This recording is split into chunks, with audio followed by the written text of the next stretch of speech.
Good evening, everybody, and welcome to In the Loop. My name is Debbie Cavanis. I'm the Alumni Director here at the College of Environmental Science and Forestry. And today we will be speaking with faculty members and department chairs from the Department of Sustainable Resources Management and the Ranger School. So I just want to go over a few things before we get started. We are recording this, and it is being live broadcast on our YouTube channel.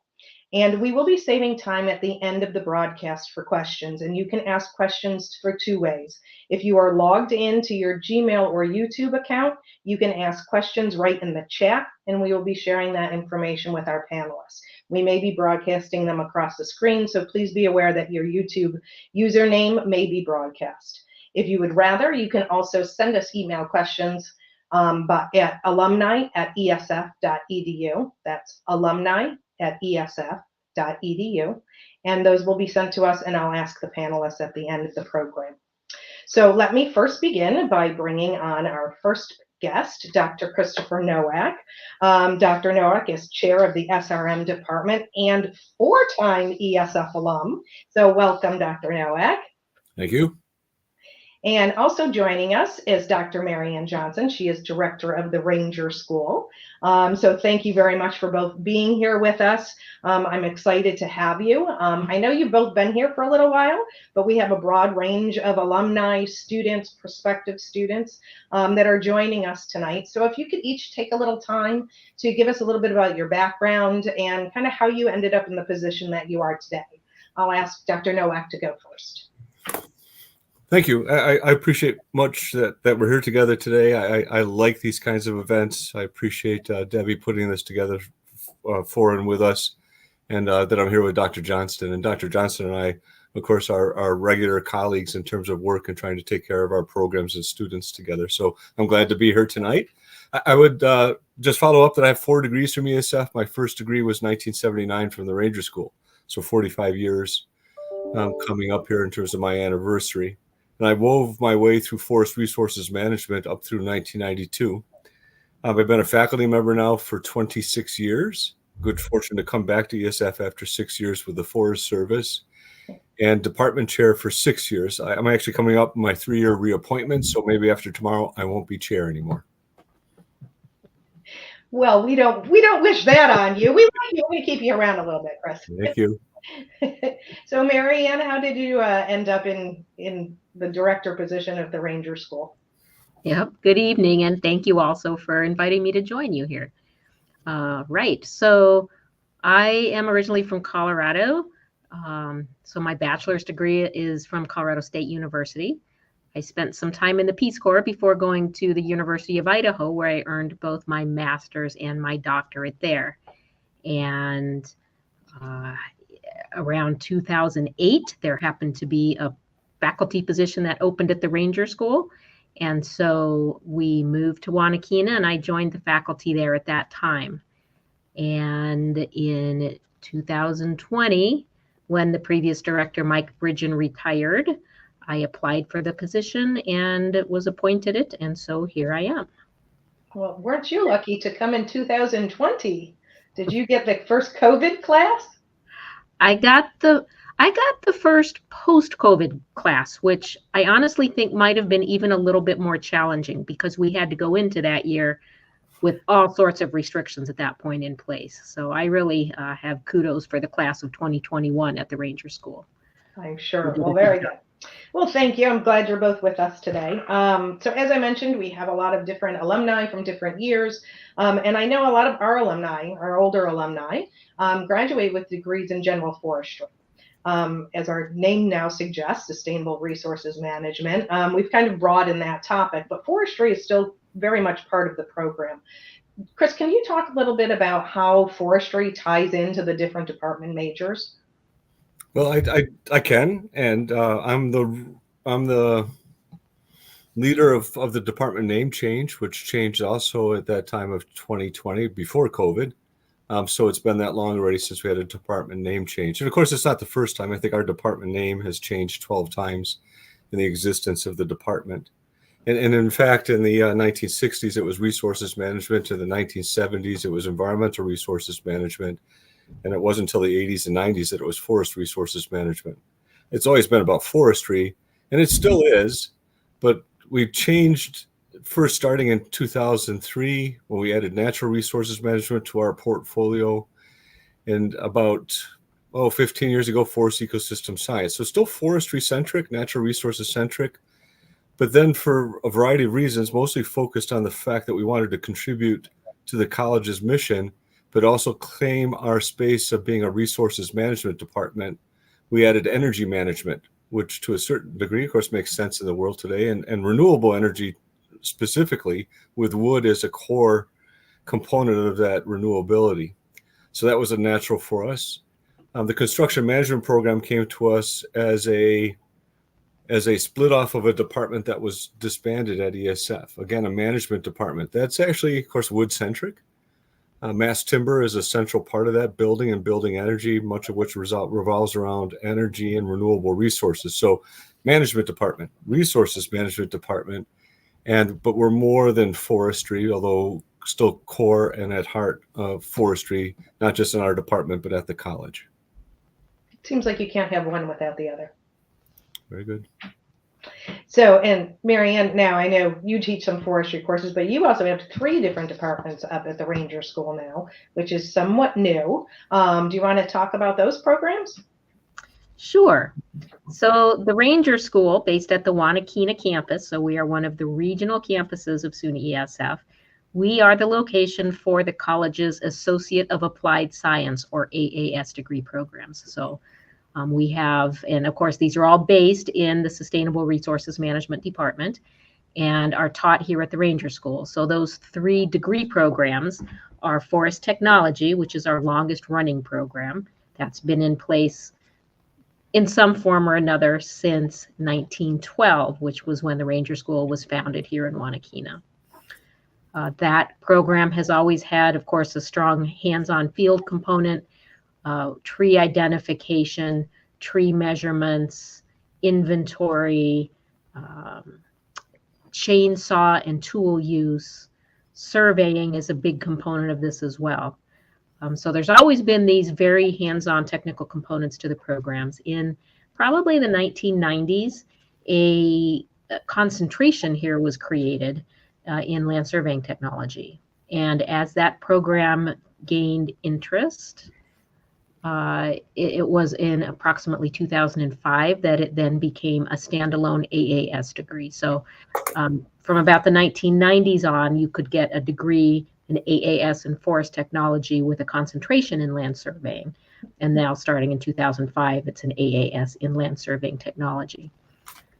Then it was probably in 2010 that we started talking about just different strategies to try and increase enrollment at the Ranger School. And one of those strategies was to create a new degree program, and that's the Environmental and Natural Resources Conservation Program. And so that program started in 2012. That was our first year. We had 15 students enrolled. That particular program has really grown in popularity. At any given time, at this point, our incoming class, however many people it is, about half of them are going to say they want to be in the Environmental and Natural Resources Conservation Program. Once they get here, we have about 6 weeks to really teach them what each one of those degree programs entails. And they have till about October 1st to then change their mind. So typically what happens is Mr. Thompson, Jeremy Thompson's our faculty member that teaches in the surveying program, will really start to talk to them about job opportunities. And far and away, the land surveying technology degree, if someone wants to go directly to the workforce, that's really hands down your best likelihood of getting a permanent full-time job. So we'll start getting some students gravitating to that. And then Greg Vavricek is the faculty member that teaches tool use and first aid and chainsaws. And once the chainsaws come out, we'll typically get some students that gravitate over towards the forest technology. So things tend to balance out about 6 weeks into the academic year. Yeah, if I could jump in, Debbie, before you carry on. And so one thing to make clear, and only in a recognizable and important way, that the Ranger School and the main campus have been connected to each other since we both were created, 1911, 1912. And one way or the other, most of our students experience the Ranger School. either for that 1 year or for the summer program. Now, I'm the summer program director. The Ranger School has housed our summer program for the last 30 years and had done so in the past too. So we've had a summer program every year except the COVID year and 1 year during World War II. So this importance of the Ranger School and that technical learning goes through all of our students one way or the other. I would tell you that the Ranger School on the main campus, at times in the past 45 years, that relationship has been very tenuous and somewhat confrontational and negative. But I actually think over the last 20 years for sure, and certainly now, it's a very positive and professional and supportive relationship between the two, and has been real beneficial to, I think, to our students. Well, and I know we talked about this a little bit. A lot of our students will do the first 2 years, either the first year on campus and then do their second year up at the Ranger School and get their AAS degree. And from there, they can either go out to the workforce or they can come back to main campus and get their bachelor's degree. And do you also have students that kind of do a first year at a community college and then come in to do the second year at the Ranger School to get their AAS degree? We do. Usually, historically, it's been about 2/3 of our students that have come from another institution. At present, it's about half that spend their first year at ESF and then come here, but about half do either go to a community college and earn their credits there. And I guess one other thing just to know about the Ranger School year, so this full year program, it's intensive year with 44 academic credits. So students coming into the program, there's only 20 prerequisite credits that you need to be able to come to the Ranger School. And so on occasion, we will have a high school student or two that has completed those as dual enrollment in high school. So every once in a while, we get a high school student under a direct admit. So there's I didn't know that. That's interesting. Several pathways to get here. Yeah, and I know when you say intensive 44 credit hours, just to kind of go through a day up at the Ranger School of a student, because they're in the classroom in the morning, but then they're in the field for the afternoon, correct? So we have an 8-hour day with a break for lunch. So students are in the classroom for 4 50-minute lecture sessions, typically from 8 o'clock till noon. And we have a lunch break, and then they are in usually a lab activity from 1 to 5. Now, one thing I'm trying to emphasize more with our prospective students is that we have all these great pictures of being out in the woods and doing fun stuff, but there is a component of that lab when they're actually going to be indoors in the computer lab, because geographic information systems, the ability to manage and communicate data, are also critically important skills for technicians. And so it's not all fun and chainsaws. It's also some computer screen time along with that. Well, my daughter got caught up in the fun and chainsaws and went for the forestry out west. So she likes the fun and chainsaws. So can you we talked a little bit about where your students are coming from. Do you know where they're going afterwards? And then I'll go to Chris after this with the same question. So where do you see most of your graduates going if they're going into the workforce? Right. So I'm still compiling this data, but I can tell you that for the land surveying technology program, effectively probably 90 to 100% of those students go into the workforce. Let's say 90% go directly to the workforce, and they are typically going into a full-time, permanent surveying related position with potential for advancement. They don't need additional education in order to advance in that pathway. Now, if they do want to, we have a transfer agreement with Alfred State for a 4-year land surveying program that they can then pursue.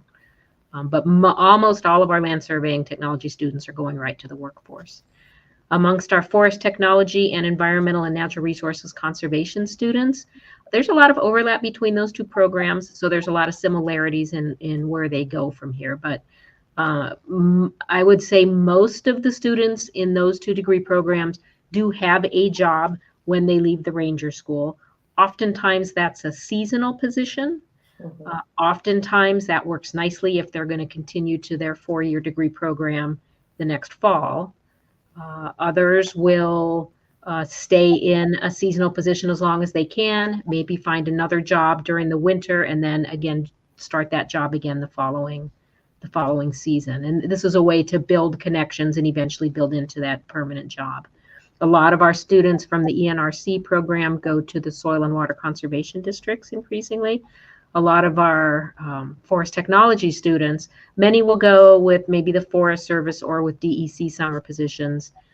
We have a lot of students now increasingly that are going towards the tree care industry, and that is the one exception to the rule with the forest technology and the ENRC students. If they go to tree care, that is a place where there's a potential to immediately go to a full-time job with potential for advancement without needing that additional education.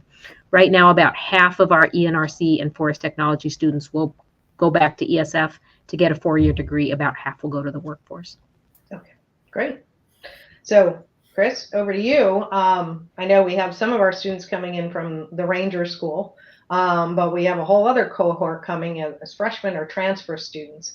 What does the incoming freshman class look like? I know kind of we're in the middle right now. We haven't fully brought in our class, and folks haven't committed due to issues with the FAFSA, but what is your incoming freshman class looking like, or transfers? Yeah, when we look at those numbers, I don't fixate them on a weekly basis because they don't change that quickly, but I did just look at a recent report, which puts us against what we had done in previous years so we can judge ourselves relatively. And you mentioned the FAFSA, and there's also other things going on with the cost of applications and how many applicants we get. Our admissions office at ESF has worked extraordinarily hard. In a world where the demographics and the pattern of college enrollment, particularly when the job market is pretty good, is downward trending. And the downward trend has been 20 to 25% loss of students in college over the last 10 years. ESF's loss has also occurred, but not at that rate. I think we're one of the few campuses, one of the few colleges in the SUNY system that has stabilized its enrollment. So the short of it is, I teach 100 freshmen and transfers that first come to ESF in our department every year. I teach the freshman orientation. It's going to be 100 again this year, if not a little bit more. And we're hoping we start to swing upwards to get back a little bit as to where we've been. So across the board for all 5 of our degree programs, with the help of admissions and active marketing and recruiting. And of course, it's easy to market and recruit programs that have long standing and are so positive and productive, good jobs, good careers, a focus on the environment in very positive, proactive ways. Pretty easy to market our programs. And I think coupled with administration, particularly admissions, we have a good, stable population that's growing across all 5 degree programs. Great. Now, where do you see your alumni heading out to in their job prospects, or even going on with continuing with their education? Yeah, as I was sitting here thinking about the answer to that question, we have a 90 to 95%, if not 93 to 95% job placement rate within a year of graduation. And these are permanent full-time jobs. That's post-bachelor's. And so we have 5 degree programs on the main campus, the longest standing being Forestry Resources Management, the newest being Construction Management. And I'd have to get you a big list, and you showed us the alumni list, and it's amazing where people are working around the country, let alone in New York State. But I I'm thinking about recent students who told me the jobs they got: New York City Parks, Bartlett, Davie, or Michael Grimm's tree care, Wagner and Weyerhaeuser Forestry up in the North Woods, but particularly Maine. We have Maine forestry companies coming to our college, both the Ranger School and the main campus, to recruit to recruit our students to become employees. It's pretty remarkable, and they come because of what we teach them and how we teach them to be professionals. And then remember, I have construction management, so Hainer Hoyt is one that sort of strikes me right now. And so big time employment, employers coming to us trying to recruit our students to come work with them, more jobs than we have students to fill, particularly in the forestry and natural resources management arenas. So that's a good marketing. So if you want to do forestry, come here. We have all the jobs. We need the students to fill them. I like that.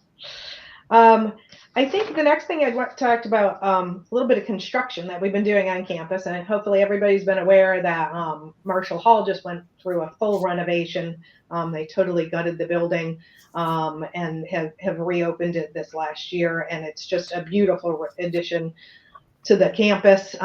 Students, I can see students in there utilizing the space. And I know that ILIC is next up on the agenda on main campus. And I know that's going to affect your department quite a bit, Chris. So can you talk about that and kind of where that's going to happen? And I know you've mentioned that you have quite a few new faculty on board too. So you want to talk a little bit about that? Yeah, I'll talk about, I'm not sure if you want us to talk about infrastructure first between myself and Mariann and then the faculty we have, but I'll do whatever you tell me to do, sort of. So in terms of, I mean, the college, and it's not just the college, it's the state of New York through capital funds and our competition for them and our expression of need. And our administration has been very good about that. And Mariann could talk about the things that have happened recently at the Ranger School. But on the main campus, we're planning a $2 million renovation of the 4th floor to bring that up to code for ADA, to bring the elevator up to level, and to build bathrooms on the 4th and 3rd floor of Bray. So that's pretty exciting for us, especially for older faculty on the 3rd floor, and for students on the 4th floor too. So that's not insignificant, and that's mostly to take care of faculty and grad students.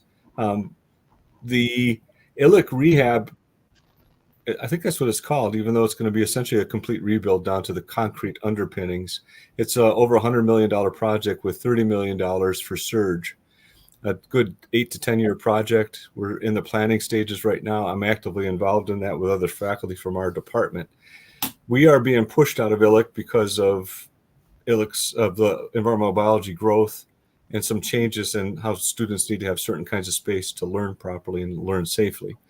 So the soils lab, for example, which was part of the original build in ILIC and was where we had our place in ILIC with environmental biology, is being moved out, as is some of the other labs that we have in that facility.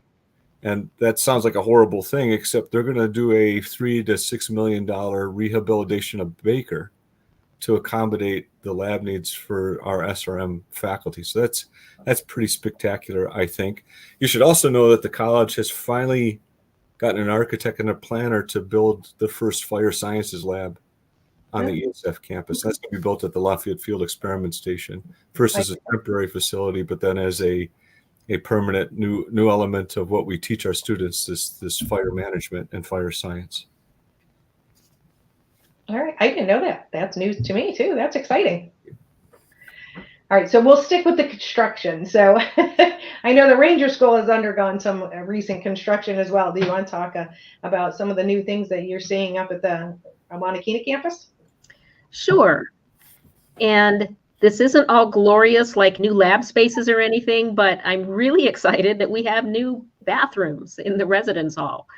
And this is a big deal because the bathrooms that we have had up until last year, particularly in the west end of the building, were 1960s era aqua blue tile, and you would have anywhere from 2 to 5 showers and toilets in one room, in one big group bathroom. So what we've done over the course of the past years, we've gone through all of those group bathrooms in the residential wings, and we've taken those out and replaced them with beautiful, modern, individual user bathrooms. So you'll get to go in, close the door.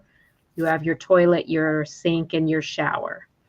And this is paired with a new sort of a little community sink area in each hallway. So there's a place with just a counter and a sink and a mirror. So if all you have to do is brush your teeth, you can do that. And this started last fall. So this particular class that's here right now has borne the brunt of this. So they lived in the West Wing residential hall while we closed the East Wing to do all the bathrooms down there. And then around Christmas time, they got to move into that East Wing. So they've been able to experience the new bathrooms for this semester while we closed the West Wing. And that end of the project is just finishing up this week. So we will look to have these brand sparkling new bathrooms in place for next year's residential group. So that's, again, not glorious and exciting, but really important and definite an upgrade to our residence facilities. It's also going to give us a little more flexibility with placing students, because when you have group bathrooms, we had to be very gender conscious in terms of where we put groups of students. And this really just makes a much more inclusive and welcoming environment for folks to come live while they're undergoing this intensive learning experience at the Ranger School. And I'm sure for those students, it is glorious. I'm sure they really appreciate it. They screamed when they saw the first bathrooms. I'm sure they did. Screamed with joy. So then let's flip back to the new faculty. You had mentioned earlier to me that you had quite a few new faculty that have come on board. Can you give us just kind of a brief idea of who they are and what they're teaching? Oh yeah, for sure. And I would offer that Mariann, actually, even with a couple folks that are relatively new, that we should reflect upon. I'm not sure how back in far in time we should go, but just in the last year, we've hired 8 new faculty just in our department. In the last 6 years, I've hired 15 faculty. That's more faculty hired within our department than the previous chairs in the previous 30 years. So we're having a shift in our department. A lot of that change, though, is driven by the provost initiatives in hiring clusters of faculty to develop disciplinary expertise that ESF does not have. So the bioeconomy, which includes carbon and energy as a focus. There's a terrestrial ecosystem restoration program and a water cluster. So those are the 3 main ones that we've been involved in. And so our new faculty are coming through these clusters, but they're also filling sort of classic places within Forestry Natural Resources Management.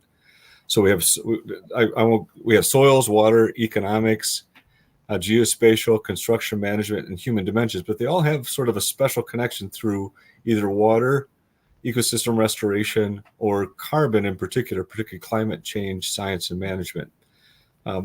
It's really interesting to have to work we have 23 faculty on the main campus, soon to be 25. So more than half of them are pre-tenure. More than half of them need some attention in terms of mentoring.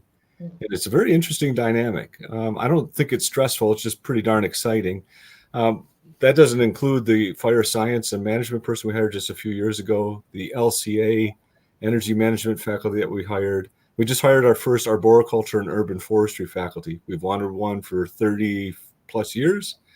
And through the ecosystem restoration program, she starts with us this coming fall, Dr. Deb Hilbert.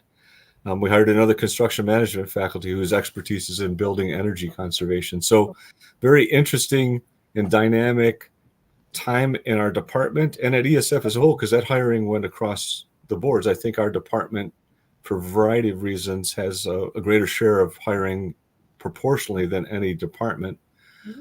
At the same time, we don't have that many faculty than we've ever had before. It's generally been about 25 or so, and not counting the Ranger School, because Dr. Johnston takes care of the Ranger School. And she's actually had a few new folks too. So again, we talked about infrastructure and the college and the state's support of us. It's extraordinary how much support we've gotten in terms of taking care of our faculty so we can take care of our students through our programs. Right. That's great. It's nice to see the college investing in and the state as well. So Mariann, you've had a couple of new faculty join as well? Yes. Again, just sort of thinking about how far back in time we go here, but probably the most recent hires would include Jeff Dubas. Jeff came to us from Maine, from the University of Maine, where he worked there teaching in a forest technology program for 20 years. He had moved up into sort of some administrative levels and was looking just to kind of get back to teaching. So he joined us about 2 years ago now, and he teaches our measurements courses as well as silviculture and natural resources management. And he's been a great addition to the faculty. And then we have Dr. Vanessa Rojas. Of course, she joined us probably in around 2018, I want to say.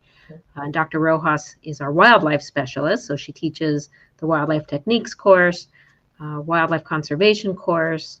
She is a bat expert, and so she's very active in the bat research working groups in the Northeast as well as in the country. And Chris, I don't know if you're aware of this, but Dr. Rojas was just invited to participate in a global bat conference that'll be held in Mexico. And so she'll be heading down to sort of represent the Northeast in the United States at the global level. So that's super exciting. Dr. Rojas is also our geographic information specialist, so she teaches those GIS classes. And then, of course, in our surveying, we have Jeremy Thompson, a licensed land surveyor. He's been critically important in helping us maintain our ABET accreditation for the Land Surveying Technology Program, and is actively working at present with Paul Cravella in the SRM department to develop a surveying course for students in that construction management program. Yeah. So that's also kind of exciting. Yeah. And I guess just for fun, I'll say how excited we are that the department has hired an arborist or someone in arboriculture, because that is also an area that at the Ranger School, we see that also as a particularly strong area of interest for incoming students. And Greg Vavracek on our faculty here is a licensed master arborist and is looking forward to working with the new faculty member at SRM to maybe see what we can develop for maybe an arboriculture specialization at the Ranger School moving forward. Nice synergy between the two of you. So I guess what I'd like to know, we have a lot of prospective students on tonight or hopefully watching. What would you tell a student that is interested in going into forestry or natural resources management or construction management? Why should they go into it? What's the field looking like? Why ESF? So I'm going to start with Chris. Okay. I guess Mariann does the same thing. We have these open houses and accepted student receptions. So we actually present ourselves. Why should you come to work with us? And aside from being the heart of ESF, having these mature programs that are professionally oriented, which means that we let professional degrees that are accredited by professional bodies. Mariann mentioned ABET accreditation for land surveying, but Society of American Foresters also accredits the Forest Technology Program. The Society of American Foresters accredits our Forest Resources, Natural Resources Management programs, and Forest Ecosystem Science. And then we have another accredited. So we have these accredited bodies that since the 1940s, for some of our programs, have essentially given us a hallmark of quality. Mm-hmm. And many states in the country require people to have accredited degrees to be part of their professional workforce. So we educate and train professionals.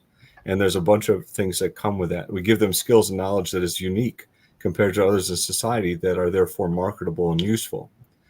I think the big thing, though, is, and I'm very pleased when our freshmen tell us why they came to us, and it matches up with exactly what I think we can offer.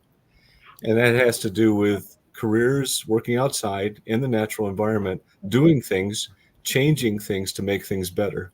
And the axiom of improving our world that ESF has had since Neil Murphy was our president some 20, 25 years ago is just perfect. Our students can actually do things to improve our world. Mm-hmm. And they have a very practical, applied, pragmatic approach that comes from balancing an understanding of the environment, but also people skills that you have necessary, whether it's economics and finances or just being able to work with people in that human dimensions way. So we know what we're doing. We have the record to prove it of over 100 years. Our students get very strong gainful employment, starting salaries between $50,000 and $55,000 on average in our department. And so if you're interested to work in the outdoors and you're interested to work in these natural settings to make a difference, then our degree programs are well suited to that. Well said. Mariann, why would you encourage a student to come to the Ranger School and experience? Because while we think of the Sustainable Resources Management program as the heart of the college, right? We're teaching these really basic, essential in how to improve your world. I consider the Ranger School to be the hands, right, that accompanies that. We train people on how to get into the woods, how to move around. Our students come out of the Ranger School with the field skills to confidently be able to go out and actually do that hands-on work that needs to be done. When the students come through their year at the Ranger School and then they join Chris's programs there at main campus, They tend to be the students that when they get out into field exercises, they know what to do. They're natural leaders within that group. So the AAS degree alone, as Chris mentioned, for the degrees coming out of the Syracuse campus, we have strong demand. People know that Ranger School students know how to go out and work in the woods. So that on its own stands nicely, but take that AAS degree and combine it with a bachelor's degree, and now you have someone who has a whole really nice and advanced level of both the theoretical understanding of how to apply what we know about the environment to manage and improve the world, and they have the hands-on experience to be able to know how to apply that in a practical and effective way. Excellent. And I think something that maybe a lot of our alumni don't realize is our people that work at some of these companies, they come back year after year looking for our graduates. So I think that says a lot. They're hiring our students and then they're coming back for more because they are so well trained and they are so diversified in what they can do. So I think that's a really strong testament to your programs, that companies continue to hire our alumni once they've gotten one of them. They tend to want more. So that's a very strong commitment from your program. So I'd like to open it up for questions. I haven't gotten any questions. I did get a shout out to Chris from Lachlan Groff. He said, just wanted to know that I've always admired your wisdom, insight, clarity, and thought and speech, and passion for what you do. Thank you. He said, so there, yes. I told him to say that, so that I'm glad he was listening. No, it was very nice. Very nice. Thank you. He also did a shout out to Mariann, saying that his first love, the Ranger School, is in very good hands up with Mariann. So you both have very good kudos going out from our alumni out there. Is there anything that you guys, while I'm waiting to see if any questions will come in, if there's anything you guys wanted to say at all? Well, that's an open-ended question. I know. I do have one more question from email. It says, you stated that a number of grads are entering the tree care industry. Please tell us about your urban forestry curriculum and how do you prepare students for that industry? He mentions we had Norm Richards teaching green space silviculture when I was there. And this is from Charlie Marcus from class of 78. ERM. What was ERM? Energy? No. Environmental resources management. Yeah, I'm like, wait, energy? Yeah. Yes, yeah, we weren't always just forestry. There's so many names. Yeah. Too many. So I'll say something first, but Mariann, particularly through Greg Graberchak, we don't have programs in urban forestry or arboriculture yet. We've worked, but with Greg's presence up at the Ranger School and his professional capacity and experience and accreditations, and then this hiring of Dr. Deb Hilbert, who is also ISA certified and has run her own arboriculture and urban forestry business out of Florida. We're going to start her off slowly. She's going to teach urban forestry in the fall and arboriculture in the spring. And then she'll start to help us build, I don't think a program per se, but perhaps an option area within an existing program. You do that first. Right now we have a minor in urban forestry, which includes urban forestry and arboriculture, and then some community planning, and some, we have a new course in tree structure and function taught by one of our top early career faculty, who is a plant physiologist. He's just done an extraordinary job. So we now are going to have the people in place to actually treat this purposefully and more formally than we have in the past. It's extraordinary how many people get jobs in that industry. And I think we're going to even do better with that. And this idea of working together with the Ranger School, we have this 1 + 1 + 2. Half of the students that we have in the Forestry Natural Resources Management programs comes through the Ranger School for that 1 year. And right now I teach our capstone class, and I'm going to say 4 or 5 of the 20 students are going to enter the tree care industry. And half of those have come through the Ranger School. So there's something important there, and it's only going to grow. And I appreciate that Greg is at the Ranger School. Now we're going to have a dedicated faculty on the main campus. Mariann, do you have anything to add to that? Well, I think you've described nicely. There's a dynamic right now where there's a lot of interest, and huge demand in the tree care industry.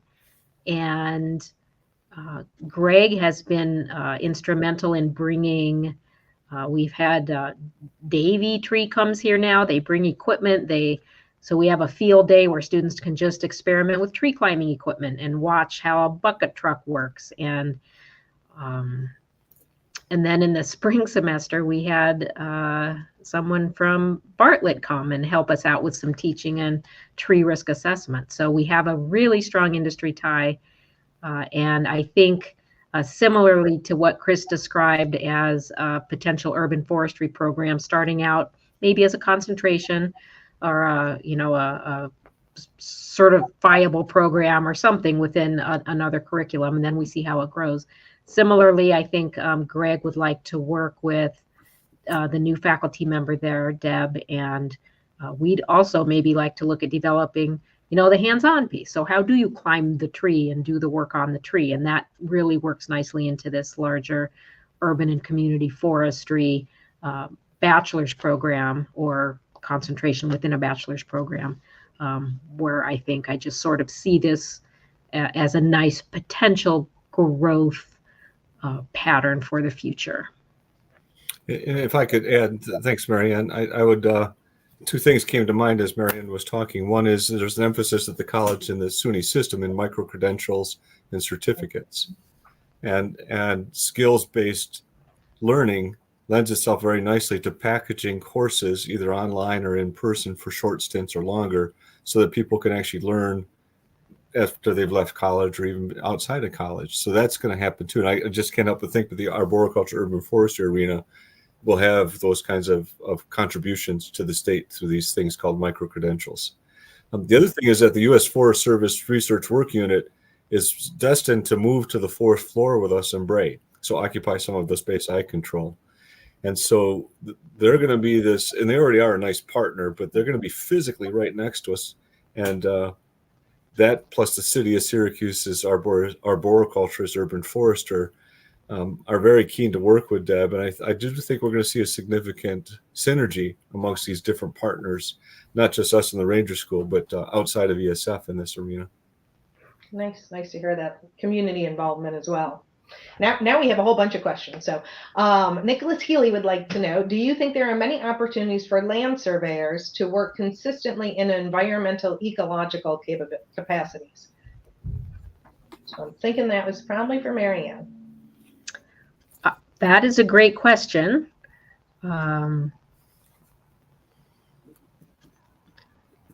I'm not entirely sure what we're thinking with the idea of environmental and ecological capacities. I will tell you that for the most part, students coming through our land surveying technology program are going to work for surveying firms. The pathway our students follow tends to set them up to be boundary surveyors. So they're going to be capable of surveying property lines, boundary lines, potentially working in subdivisions. One of the skills that our surveyors are learning also has to do with stormwater management. So they're going to get some training in that as well.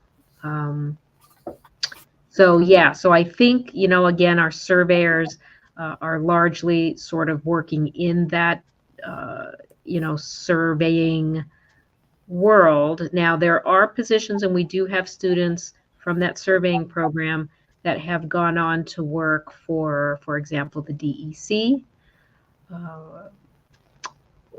Also with, interestingly, the tax revenue branch of the DEC.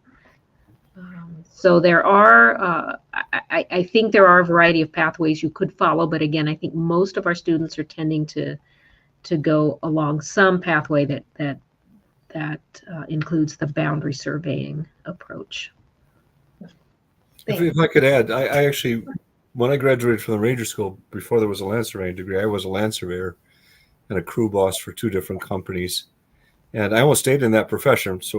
But I had this love for forestry and teaching, and so that sort of worked that way eventually into me and through me, and had these opportunities I have now to work as I do.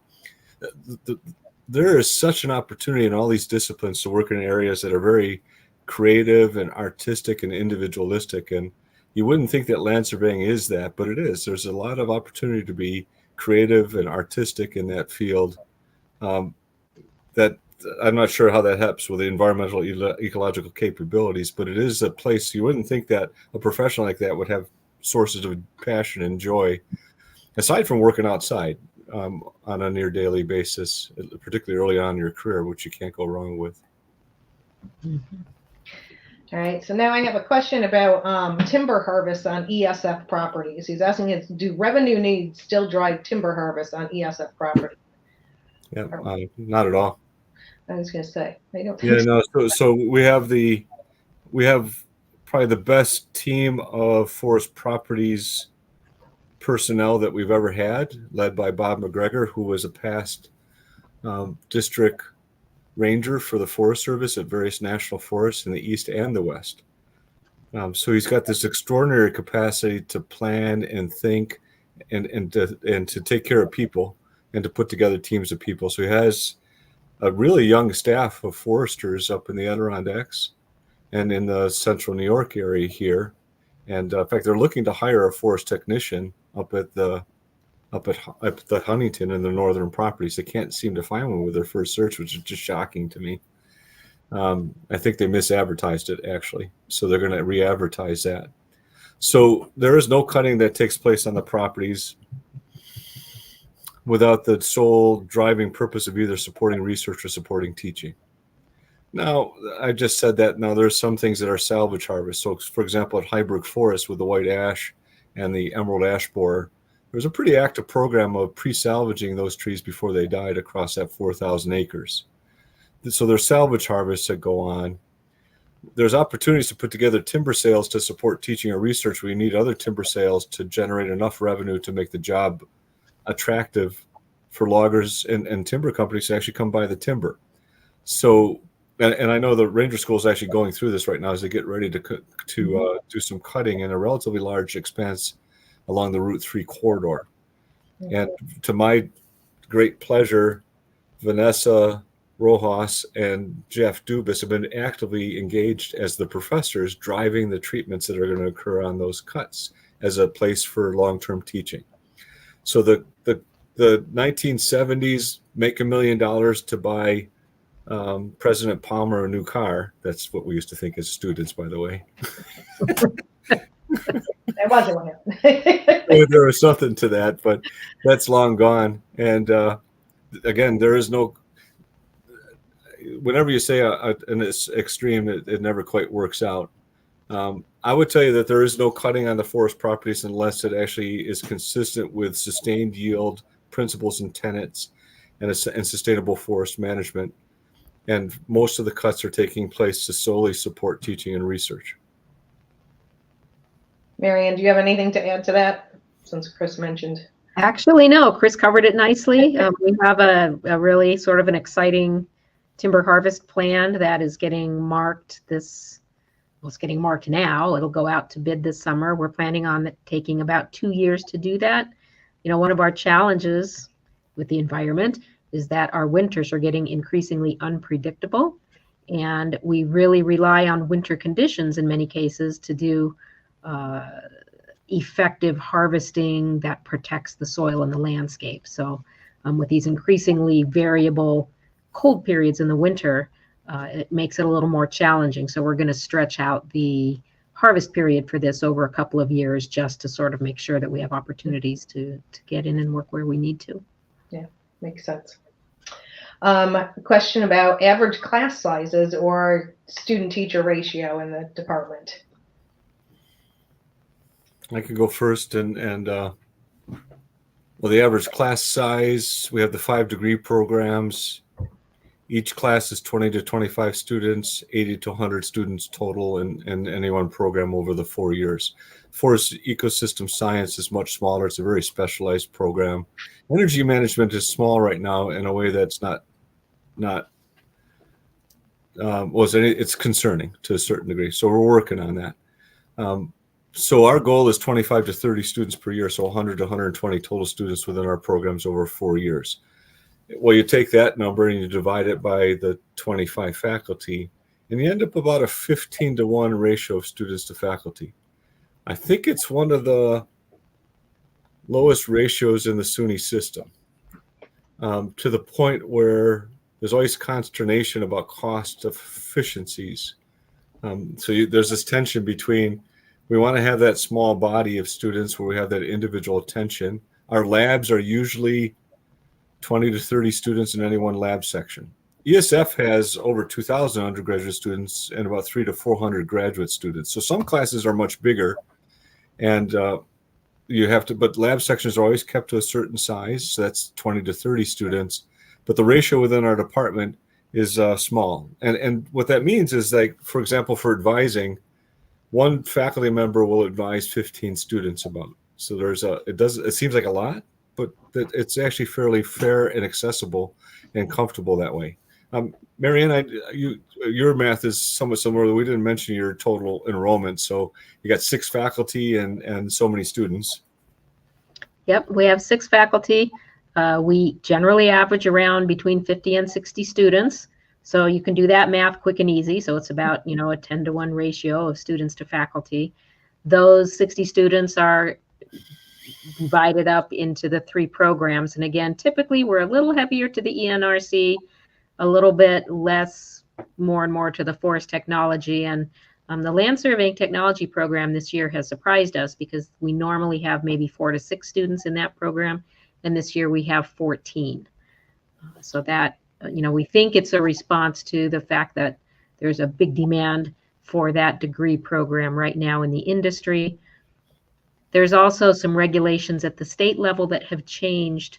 So to become a licensed land surveyor in New York State, you're now required to meet an educational requirement, and our degree program qualifies for that educational requirement. Students that come to the Ranger School also receive 2 years towards the experience requirement to become licensed, a licensed land surveyor in New York State. So 10 months here gets you 2 years towards that experience. So, and we're one of only 2 ABET accredited land surveying technology programs in New York State, with the other one being Alfred State. So I think a combination of these things is what's been driving the interest in that particular program. So we have a follow-up question on land surveying. So he's wondering what the difference is between the land surveying technology program and a more conventional surveying degree. So I don't know what that difference would be. I'm not quite sure. Well, Chris, you've worked in some surveying. Do you have any thoughts on this one? I don't know. My first reaction is they're not different. My second reaction is surveying can be bigger than outside work with land, right? There's interior surveys, there's things with 3-dimensional modeling, computer-based building information models. So surveying could be more engineering-based. And I think engineering-based, there's a lot more computer use and a lot more modeling. Really what you learn at the Ranger School is this ability to get outside, use equipment, and as Mariann mentioned, the kinds of work from boundary surveying and subdivisions and sewer pipe layout and those kinds of things. Yeah, that's what land surveying is for sure. I think surveying may have this more engineering edge to it. And with that, likely a fairly high need to have fairly high level math skills, let alone computer skills. True. Right. But talking about computer skills, kind of, are there any courses that address the use of drone technology? Are we using drones at all in our courses?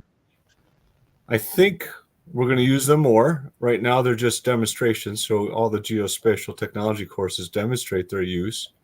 The college has about 8 drones, mostly used for research, but also used for teaching. Of course, the use of drones is strictly controlled by the FAA. The Syracuse campus actually happens to be within the airport flight. I go like this because from the ground to the certain height above the airport, you can't fly drones without real special permission. So we're right on the edge of that. I think you're going to see more increased use of that. I know that one faculty I just hired, we just gave him a startup package for I think it's a $14,000 drone that'll have $40,000 or $50,000 worth of cameras on it. So that's going to be used for both teaching and research. Mm-hmm.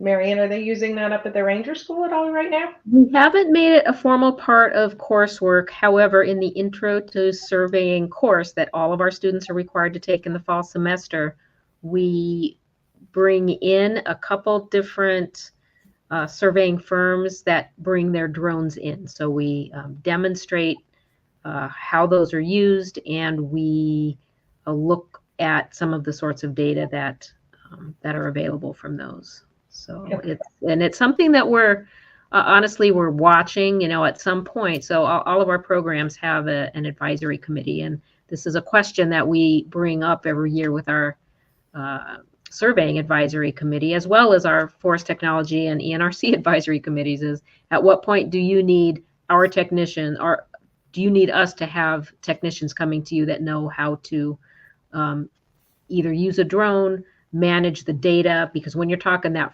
$40,000-$50,000 worth of equipment that Chris just mentioned that goes on the drone, that collects a massive amount of data. So now you have to kind of know how to manage the data. So between operating the equipment, managing the data, we're watching, and we're sort of waiting for our advisory committee to come back and say, yeah, it's really time to do that. And then we'll look at a little bit higher level implementation. I just wrote down inventory of forest vegetation, carbon accounting, building inspections, and building energy audits. So there's areas that research is going on right now. So those are going to be areas I think that are going to be part of our technical education in the future. Okay. All right. I have another question. Not quite sure. Nowadays, how are the industries investing in RDI projects in this area? I'm not quite sure what area. I don't know if they're talking about just in general and sustainable resources management.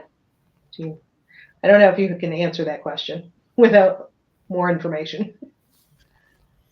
I have to know what RDI stands for. I'll be honest. Okay. And then land surveying is getting a lot of questions.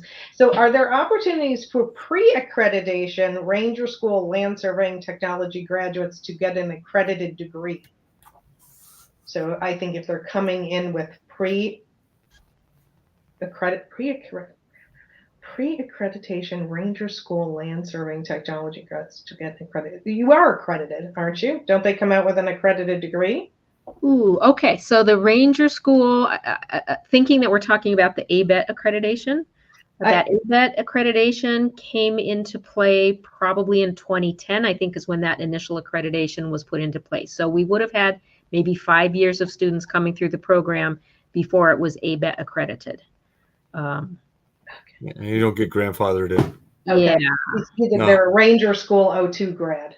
Yeah, so I think he's wondering, can he kind of go back and say, these were the courses that I took? Is it now accredited? Well, I would add that in 02, it wasn't even a separate degree program yet. It would have still just been a concentration at that time. So come on back for a spring semester at least, and we'll get you there. Yeah, very good. Move it along very quickly. Okay. Do you offer any courses or partial courses in the use of herbicides in forest management? Hi, Dennis. Dennis is my friend. And it's from Dennis Parent. Yeah, we work together in Idaho. I saw the question come through. Go ahead, Mary. Yep. It's about herbicides. At the Ranger School, we were having students become certified applicators. This was before I got to the Ranger School. I think it got very expensive, and so we no longer teach that as part of our program here. Chris, do you have any insights on herbicide? Yeah, my whole career has been spent on using herbicides and integrated vegetation management.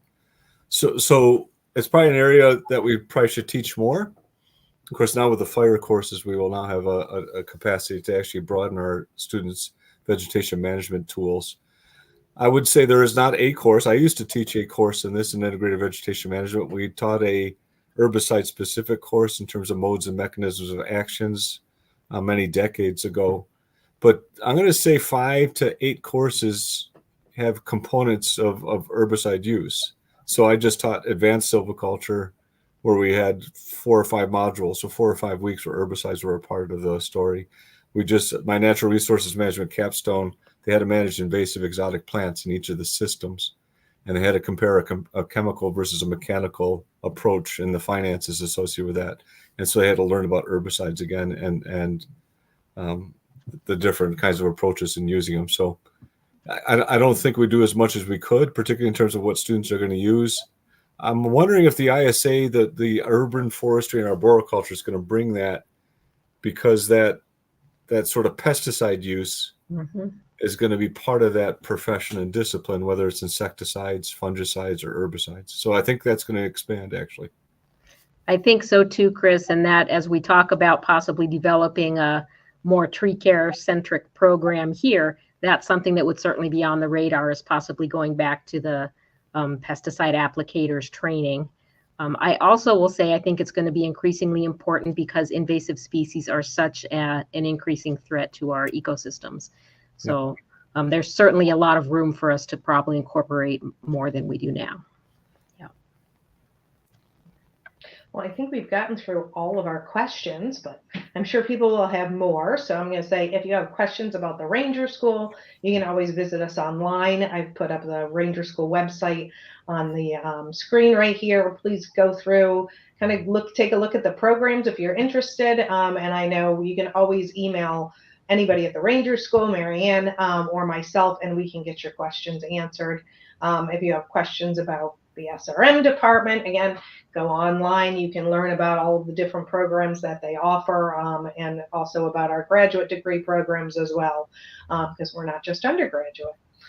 So I would like to say thank you to both of you for being with us tonight. If you have any last words for our alumni and our students and our prospective students, if you'd like to say anything, I hand the floor over to you for one last comment. Thanks, everyone. Really appreciate being here and having this opportunity to share. And please don't hesitate to reach out with any questions.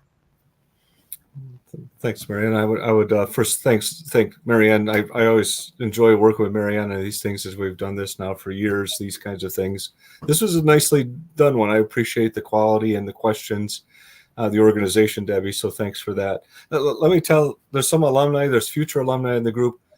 Debbie sent out to us a list of alumni they have and where they're working.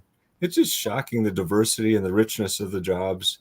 And when I go to some of our local and regional meetings, how many ESF alumni are working as professionals and are active alumni at those meetings?